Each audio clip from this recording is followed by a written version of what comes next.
Hi, Ron LeGrand here. Before we get started with the podcast, I thought you might want to know that I recently recorded a 90-minute online training about how we make so much money today in the terms business. That's on pretty houses in pretty neighborhoods, not the junk houses that we have to go rehab or wholesale.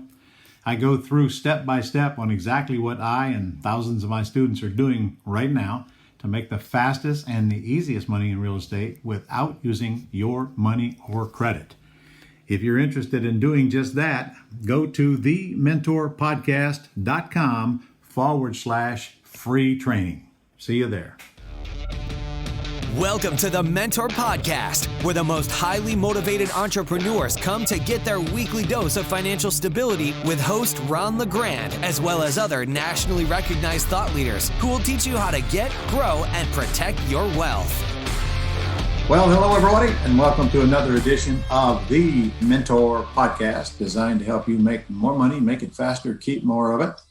And boy, have I got a great guest to help you do that today. His name is David Richter.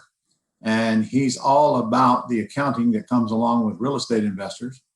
I get a never-ending stream of questions about accounting and bookkeeping. And, you know, most of the time they are from folks who haven't got anything to bookkeep on yet, but still it bothers them. So I've invited you on here today to maybe we can clear up what that means. And probably better suited to let you tell them your own background, Dave. You probably know a little bit more about it than I do, but you're guys are looking at a real estate investor here, not just an accountant that sits in a room all day.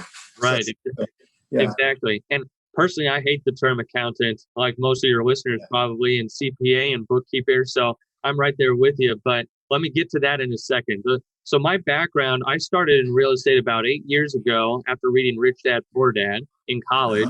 And then bought my first deal, fixed and flipped it. It went really well. Actually rented it out too, did a lease option with it. And then the tenant cashed me out 6 months later. And, you know, I was with a company then where we had about 100 lease options and only 2 had cashed out. So I knew I was like pretty lucky in that situation. So I actually lease optioned it. He cashed me out 6 months later. And I said, I need to do this more. So I actually worked with that company and did deals on the side, bought deals from them as rentals. So I built a little portfolio myself. And while I was working at that company, we scaled it from about 5 deals a month to about 30 deals a month, where we were doing wholesale, fix and flip, turnkey, rentals, lease options, subject twos. I mean, at one point, I remember the owner of that company was Wayne Schaefer, and he was a big Ron LeGrand fan. So he had us watching a lot of your videos, like as we were learning the different exit strategies as we were, you know, coming up and coming with everything we were doing. So, and I got the unique opportunity to sit in every seat too. I got to sit in the marketing, the acquisitions, the dispositions, project management, property management, and the accounting role, the finance role. And that was where I saw where everything culminated. The rest of those seats and everything that happens ends up with the money on the back end, and what are you doing with it, and how are you growing the business, and how are you actually taking care of it as a business owner? So that had always intrigued me. I like numbers, but I like what they tell you, and so that was what really got the itch there. Stop there and let me catch up. Okay. When you guys were doing 30 deals a month, what kind of deals were you doing? Were they mostly wholesaling, or were some? I would say 50% wholesale, maybe 40% turnkey, and 10% were like lease options or rentals. What's turnkey mean? Turnkey, where you take the property, you fix it up, get a tenant in there, sell it with property management and the tenant in place. Got it. Okay. All right. I want everybody, that's been going on for as long as I've been in the business, but people don't know that term. And so you weren't doing really well. You were putting lease option tenant buyers in them so you could sell them to landlords, right? Correct. Yep. Right. Were they lease option buyers or just tenants?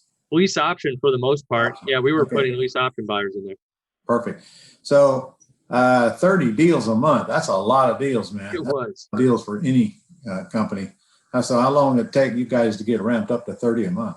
When I first joined, they were doing around 5 or 6 deals a month. And in the span of about, I think it was the third year I was there, so about 2.5 to 3 years, we ramped up to 30 deals a month. A big component of that was we started running off the EOS system, the entrepreneurial operating system, by the book Traction.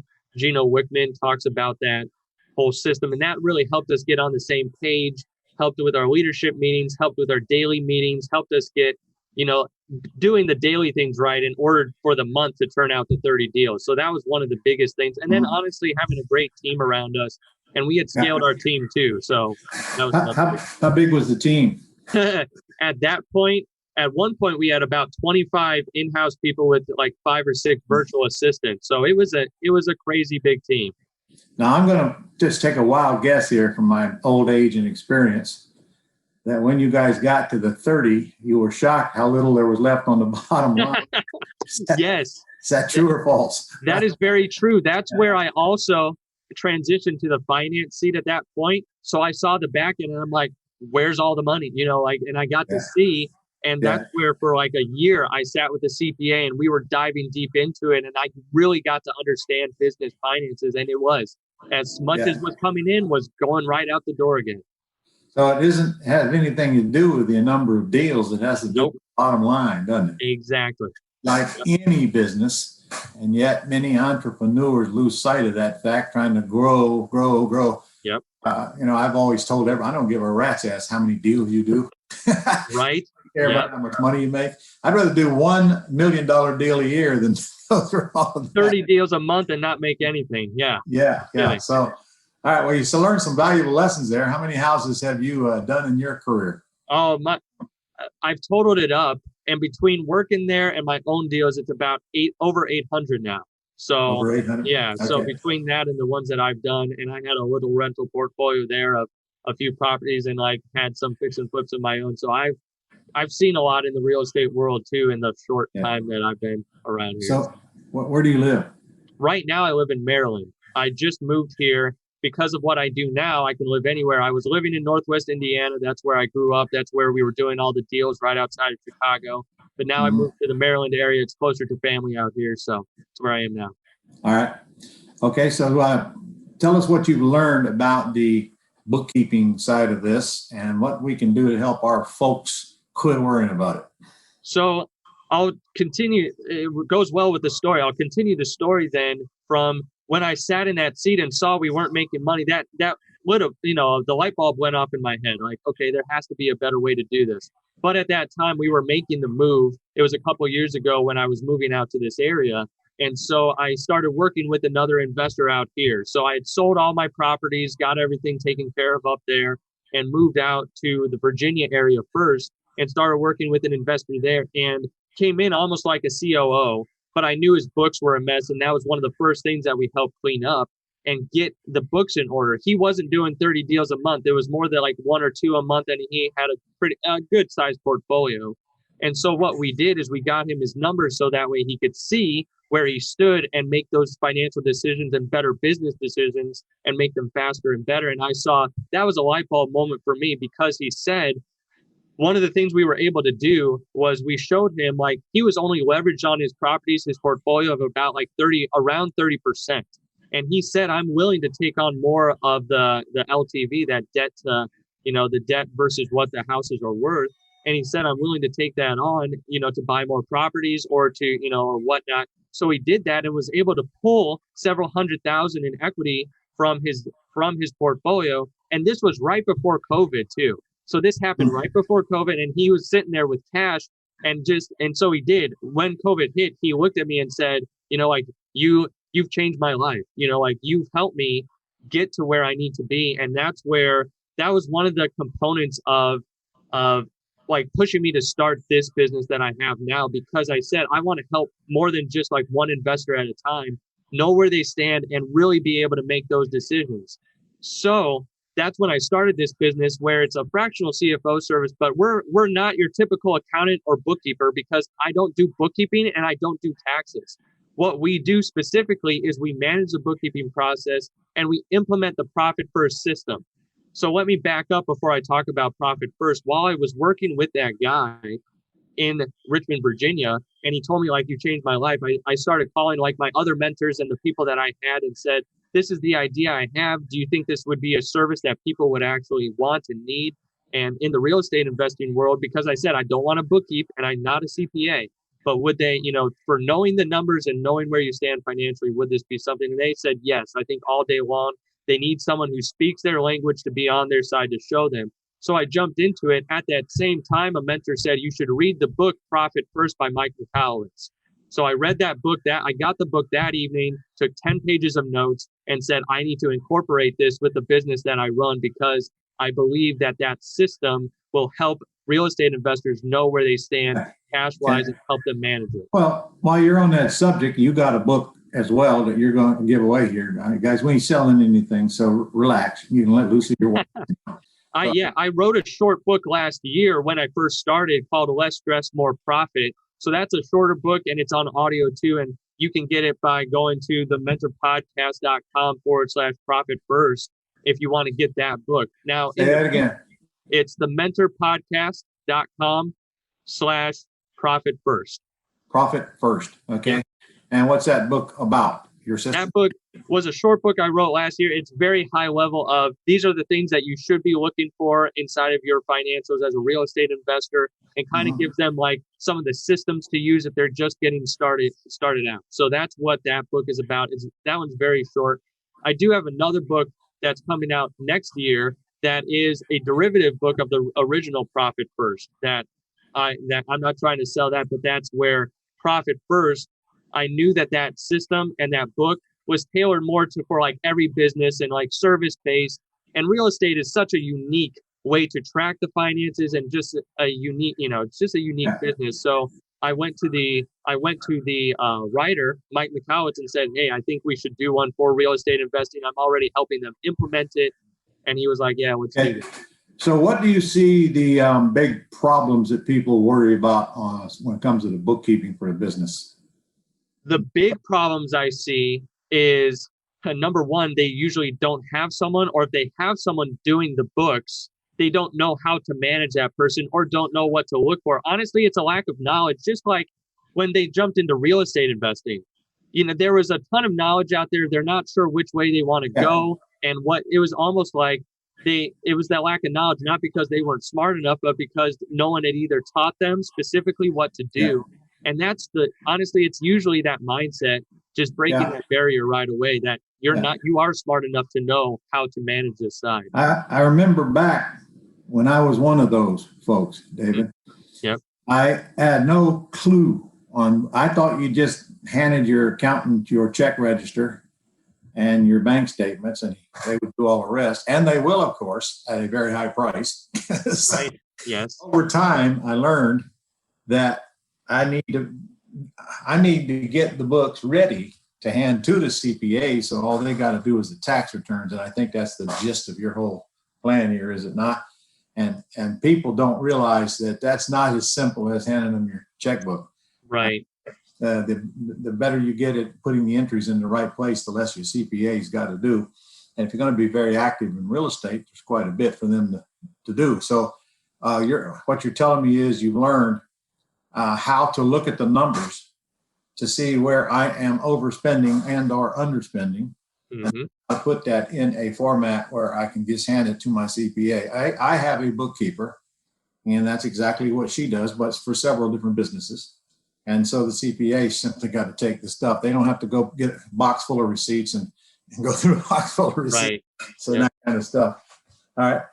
So go ahead. And real quick, I was going to say, not just for the CPA, but for the business owner, the real estate investor, to know where they should be spending their money, or just to know those financials and become more of a business owner than just that real estate investor, because that's what helps them plan better than just flying by the seat of their pants. Well, and that's another thing I see most businesses very poor at, and that's the numbers. Yep. They do not know their numbers. I don't know how they make it without knowing their numbers. Right. Some of them don't, because they don't. And I don't care what business it is. I've had restaurants, and I used to try to talk to restaurant owners about their numbers. Man, their eyes glaze over. They don't even want to hear it. Right. How much they're spending, but they don't know if they're spending it in the right places or not. And then, of course, having a conversation with them about marketing, you might as well be talking to a post, because that's the last thing they want to do. Right. Because that marketing stuff doesn't work, And then, I used to teach real estate associations, nonprofit real estate associations, a mastermind group of their leaders. And I was just shocked some of these people have been leading groups for a lot of years and didn't even know their own numbers. And I went in there and changed that though. Now that's one of the first things they want to talk about is knowing their numbers.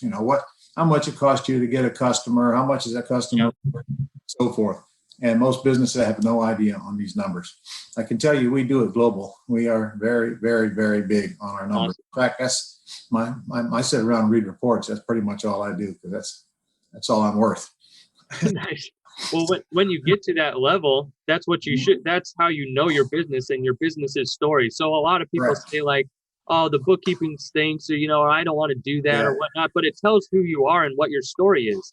If you want to tell your story to a buyer, a seller, a lender, like if you want to tell to those people that you're going to need to get on board, even your teammates, you need to know your story. You need to know where you stand, and that's where your numbers are so important.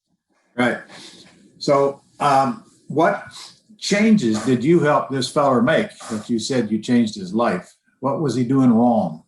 So he had a bookkeeper in place, but they weren't putting things in the correct place. So he didn't really have the numbers that he needed. So that was one of the big things. Mm-hmm. And then we implemented Profit First with him too, to give him an even better picture of his numbers, because the Profit First system is more about the owner report than it is the balance sheet, the P&L, and the financial statements that can get a lot of people, their undies in a bunch, just getting them all worked up, for a lack of a better term. So that's where we implemented that system, and that really helped them. That really helped him get a clearer picture. And that's what we've helped people with that in the real estate investing world, because that's what really changes the life. Once the owner can say, I understand this and I can actually implement it, that's when the light bulb goes off for the owners. So what kind of numbers does the owner need that are not in a normal accounting system? I would say one of the biggest things, especially if they're a landlord, is cash flow, is true cash flow from the business, because the statement of cash flows kind of gives like where your cash is going in and out, but it doesn't give it from the perspective the owner can understand really, where in the Profit First system, it shows you this is how much in true cash profit you've made from your business. This is how much you've paid yourself. This is how much you've saved for your taxes. This is how much you're actually spending, the percentage of all your property profit of what you're making and spending on your operational expenses. So it tells the owner the numbers they really want to know and need to know for their business. Then if they're a landlord, to get into the weeds a little bit, if you're trying to get the cash flow, you need to be looking at the profit and loss and the balance sheet, because your balance sheet holds the principal payments to your mortgages, and where all the other expenses usually sit on the profit and loss. So if you're trying to just see from your rental portfolio, like what you made, the profit and loss doesn't show the whole picture, and the balance sheet doesn't show the whole picture, where the Profit First system mashes that together and says, what's cash out the door every month, and what are you truly cash flowing from a profit perspective that you can actually use. And there's a big difference between a P&L statement and a cash flow statement, isn't there? Huge, yes. You could be making a profit and not have any money. Yeah. You can have a bunch of money in the bank and you're not making any profit because the bills just haven't caught up to you yet. Exactly. Yep. And of course, I've had that conversation many times with my own team over the years. Yep. So in my mind, cash flow, I want to see the cash flow statement first, then I'll worry about the P&L. Right. The money operate on, what are you going to do? Of course, answer is closed. You said something a while ago, I forgot what it was, so I'll think about it. But when you gave this guy, still, what did he change that he wasn't doing before that got him in the position he got in? Sure. So he actually implemented the Profit First system. So what he did was he didn't have specific bank accounts. The whole Profit First thing is about setting up bank accounts. It's like an envelope system for your finances, for your business finances. So you set up specific bank accounts that actually are for your whole business in general. So I know that a lot of real estate investors might have one for a specific property, a bank account for a property, or a bank account for escrow, or something like that, or for tenant security deposits. But he literally set up different bank accounts, like for his owner's pay, for his profit, for saving for his taxes at the end of the year, and for operational expenses. So that way, at a glance, because he was looking at his bank accounts a lot more than he was looking at the financial statements. So that way he could go in and see, okay, am I actually making a cash profit like from my rentals and from the flips and the wholesales that I'm doing? Or, like, do I actually have cash profit in the bank, or do I have enough to cover my operational expenses? So it gave him the power to see his numbers from the way he was used to seeing them. And he never had that before. That piece was missing. And the other piece of just knowing the numbers and having them input correctly. So he got the right team in place to input the numbers on the financial statements too. Yeah. Well, I kind of like that idea. In fact, I teach that to some degree. Awesome. I always tell people, when you are putting tenants in properties that do not have the taxes and insurance escrowed, you better darn sure have the escrow. You better take care of it yourself. And if you put it in your account that you're operating out of, you're going to spend it. Oh, yeah. Payable. And if you put it over in another account, and I'm telling them, put it right on the account, reserve account or tax or escrow account. And it's not your money, because it's not. Exactly. And the same thing with deposits. If you get deposits, in my world, we don't get security deposits. We get non-refundable option deposits. There you go. Yep. Okay. No reason to put those in an escrow account, guys. Nope. All right. So your system that you're talking about, I'm sure that you're going to make them aware that it exists when they order your book, right? So that they can get it if they want to get it. Yes. Okay. So that first book that I mentioned was one I wrote last year, and that's the one that I'm giving away now. As far as like the information they can use right now. The other book, Profit First for Real Estate Investing, is coming out next year, and I'm going to have a big push for that. But it's that whole system based around real estate investing. Mm-hmm. Okay. All right. Well, what else do we need to know that I haven't asked, David? As far as it goes with the Profit First system, I would just say that the whole mentality, and I love in the book, the original book, Profit First, he talks about the mindset of every business owner, especially every real estate investor thinks it's sales minus expenses equals profit. Like, that's the formula. And they think, sales come in, I pay everyone else. And if I have anything left over, whoop-de-doo, woohoo. But in the book and in the whole formula, you have to change that mindset to sales minus profit equals expenses. So sales, and then take your profit first, just like Robert Kiyosaki and all those other books tell you, have a system to actually put profit away first and paying yourself first. And then you have to live off of what's left over. So that's the whole core around Profit First. And that's why setting up those bank accounts, and when you have a sale, or if you get deposits, or if you get rental income, then making sure a percentage of that goes into a profit account first, or to pay yourself first, and to make sure that you're actually healthy. Because a lot of business owners go out of business because they're feeding their cash eating monster business, but they're not taking care of themselves. I teach the same thing. Pay yourself first. Yep. And I tell everybody, rob your business blind. There you go. And that way, if it goes broke, you ain't broke with it. Because that is a big mistake people make. They take all the money they get out of business and they plug it back into the business. Right. Exactly. Idea. Take it out of the business, and then you won't put it back in the business. And you could always loan it back if you had to, but you must separate those two. Yep. So that's good advice for anybody to do, no matter what business they're in. Yeah. Okay. What else that I haven't asked you I have asked you? I would just, I could talk all day about the system. So there's another thing too. Once you actually have the account set up, if the listeners wanted to do one thing from today that could change their life, it would be to set up just one account dedicated to profit or to paying themselves first, and transfer a small percentage of every deal or every rent, that comes in, whether that's 1%, like, just start where you can. So I would say set up one account that is dedicated to you and start living off of less than what you're currently bringing in. So like, start making sure you're depositing at least a percentage, whatever you can live off right now, or if you can start taking some and actually putting into that account. That would be one actionable thing they could do right now that could change their life, especially if they're just getting started in their real estate journey. The sooner you learn this, the sooner you can have a better, solid foundational financial foundation. And I fun to see that cash growing.